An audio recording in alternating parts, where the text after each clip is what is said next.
नमस्कार, झारखंड समाचार में आप सभी का स्वागत है। आइए जानते हैं सुबह से लेकर शाम तक की तमाम छोटी बड़ी खबरें। इससे पहले इस चैनल को सब्सक्राइब नहीं किए हैं तो प्लीज चैनल को सब्सक्राइब कर बेल आइकन को प्रेस कर दीजिए, जिससे खबरों का अपडेट आपको मिलता रहे।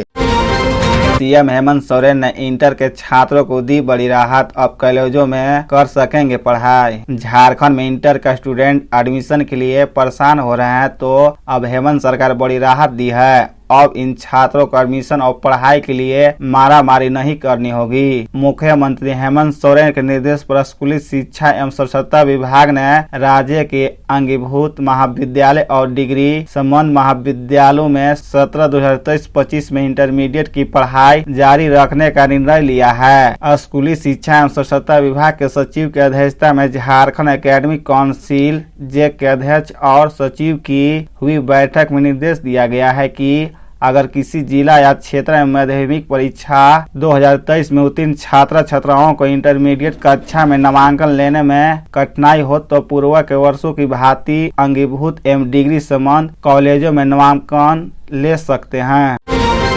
सुबह 4 बजे शौच के लिए जा रहे थे बुजुर्ग, हाथी ने सूंड से उठाकर पटका, घटनास्थल पर मौत। पूर्वी सिंहभूम जिले के चकुलिया में हाथी ने एक बुजुर्ग की जान ले ली। चकुलिया के वन क्षेत्र स्थित बड़ा मारा पंचायत के मकड़ी गांव में शुक्रवार की भोर करीब 4 बजे हाथी ने 60 वर्षीय व्यक्ति को पटक कर मार डाला, जहां घटनास्थल पर ही बुजुर्ग की मौत हो गई। घटना की सूचना पाकर मौके पर ग्रामीणों की भीड़ उमड़ पड़ी। सूचना पाकर वन विभाग की टीम भी मौके पर पहुंच गई। जानकारी के मुताबिक मकड़ी निवासी दुबई सोरेन सुबह घर से शौच के लिए निकला था, तभी घर से करीब 100 मीटर की दूरी पर हाथी ने सूंड से उठाकर पटक दिया, जहां दुबई की मौके पर ही मौत हो गई। रांची के खादगाड़ा बस स्टैंड में 8 बसें जलकर खाक, पुलिस ने बताया साजिश होगी जांच। राजधानी रांची के खादगाड़ा बस स्टैंड में गुरुवार दोपहर 2 घंटे के अंतराल पर 2 बार आग लगी घटना हुई, जिसमें 9 बसें जल गई। 8 बसें पूरी तरह जलकर खाक हो गई, जबकि एक बस को मामूली नुकसान हुआ है। पुलिस ने माना है कि इस घटना को साजिश के तहत अंजाम दिया गया है। आग लगी की पहली घटना दोपहर 12:50 में हुई, जिसमें 5 बसें जल गई। दूसरी घटना 3:20 में हुई, जिसमें 4 बसें जली। दोनों ही घटनाओं में स्टैंड में मौजूद वाहनों के चालकों, खलासी व एजेंटों ने अपने स्तर से आग पर काबू पाने का प्रयास किया। दोनों ही बार दमकल को घटनास्थल पर पहुंचने में देर हुई, इस कारण जलती बसों को बचाया नहीं जा सका।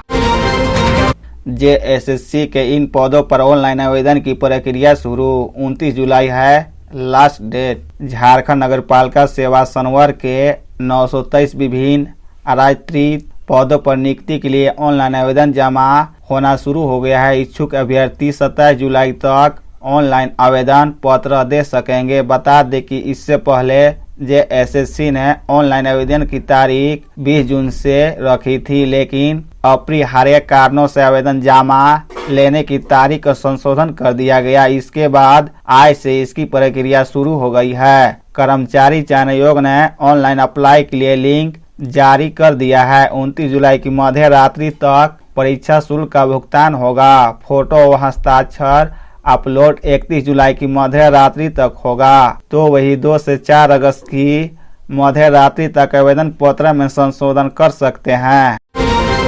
जमशेदपुर में ट्यूशन जा रही बच्ची से जबरदस्ती करने का प्रयास, युवक गिरफ्तार। जमशेदपुर टेल्को थाना अंतर्गत खंडगा झाड़ में बुधवार को ट्यूशन जा रही 7 वर्षीय बच्ची के साथ रास्ते में एक युवक ने जबरदस्ती करने का प्रयास किया। बच्ची द्वारा चिल्लाने पर युवक ने उसे छोड़ दिया। इसके बाद बच्ची दौड़कर घर पहुंची और घर वालों को घटना की जानकारी दी। घटना की जानकारी मिलने पर बस्तीवासी जुट गए। बस्तीवासी इस घटना से आक्रोशित थे। स्थानीय लोग युवक खिलाफ कार्रवाई की मांग कर रहे थे। बस्ती के घर में लगे सीसीटीवी फुटेज की जांच करने पर तस्वीर दिखी। इसके बाद बच्ची के घर वालों ने मामले की शिकायत टेल्को थाना में की। जानकारी मिलने पर भाजपा नेता अंकित आनंद भी पहुंचे। बच्ची के पिता के अनुसार बच्ची करीब 3:30 बजे ट्यूशन जा रही थी। रास्ते में बड़ी नगर निवासी मो अजू ने पहले तो बच्ची को बहलाने फुसलाने का प्रयास किया, लेकिन जब बच्ची भागने लगी तो मो अजू ने दौड़कर उसे पकड़कर जबरदस्ती करने का प्रयास किया।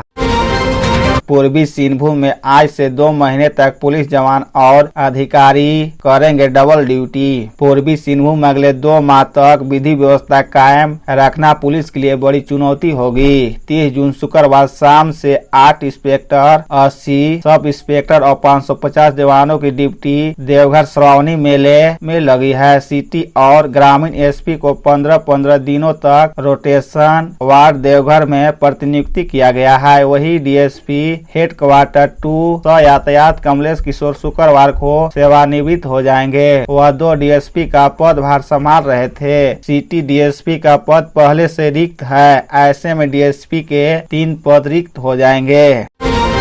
झारखंड लोकसभा और विधानसभा के सीट बंटवारे में फंसेगा पेच, झामुमो कांग्रेस की बढ़ेगी चुनौती। लोकसभा चुनाव से पूर्व भाजपा के खिलाफ विपक्षी दलों की गोलबंदी हो रही है। विपक्षी एकता के बाद राजनीति के समीकरण और सीटों का गणित भी बदलेगा। झारखंड के राजनीति में भी इसका असर दिखेगा।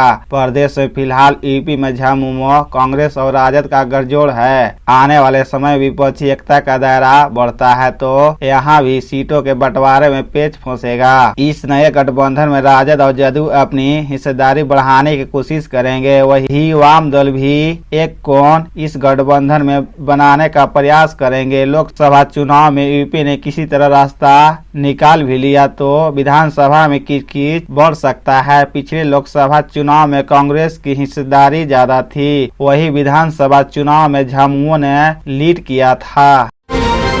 धनबाद रेलवे स्टेशन पर टिकट दलाल सक्रिय, यात्रियों को होती है परेशानी। धनबाद रेलवे स्टेशन पर अगर आप तत्काल टिकट के लिए जा रहे हैं तो संभव है आपका सामान दलालों से हो। यह भी संभव है कि सीधे टिकट खिड़की से कंफर्म टिकट ना मिले, लेकिन दलाल आपको टिकट दे देगा। धनबाद रेलवे स्टेशन पर कुछ चेहरे आपको हर दिन दिख जाएंगे जो वहां पहले से पंक्ति में लगे हुए मिल जाएंगे।